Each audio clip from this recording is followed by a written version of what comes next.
Hello বন্ধুরা, আমাদের পশ্চিমবাংলায় এসআইআর চালু হয়ে গেছে। তো ভাইটি কি বলছে দেখেন ভিডিওটা। পশ্চিম মেদিনীপুরে 250টি পরিবারের নাম এনআরসি থেকে বাদ গেল ভোটার লিস্ট থেকে। তারা ভীষণভাবে কান্নাকাটি শুরু করছে।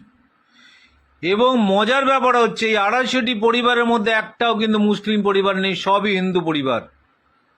আমাদের গদি মিডিয়া যদি দুটো মুসলিমের নাম বাদ যায় তা নিয়ে বিরাট হইচই, কিন্তু এই যে 250টা পরিবার বাদ চলে গেল তাই নিয়ে কোনো মিডিয়ার কাছে কোনো খবর আমরা দেখতে পাচ্ছি না।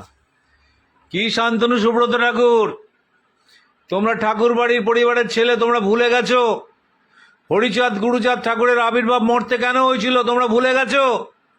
এই নিম্ন মনের মানুষদের উদ্ধার করার জন্য, এই নিম্ন মনের মানুষদের অধিকার পাইয়ে দেওয়ার জন্য তোমরা সেই বিজেপিতে গেছো যারা চাইছে বর্ণ বৈষম্যকে প্রকোপ করে এই নিম্ন মনের মানুষকে পায়ে কুচলাতে।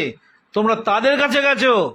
অপেক্ষা করো, সময় আসছে। হরিচাঁদ গুরুচাঁদ ঠাকুরের সমস্ত শিষ্যরা হরিচাঁদ গুরুচাঁদ ঠাকুরের পরম ইচ্ছায়, তাদের আদেশে সমস্ত শিষ্যরা যাদের নাম বাদ যাবে প্রত্যেকে ঠাকুর বাড়িতে অবস্থান করবে। প্রত্যেককে দায়িত্ব তোমাকেই নিতে হবে। যে আগুন তোমরা পশ্চিমবঙ্গে জ্বালাচ্ছ তাকে তোমাকেই সব থেকে বেশি জ্বলে পড়ে মরতে হবে, তোমাদের দুই ভাইকে। এটাই আমি আগাম বলে দিলাম।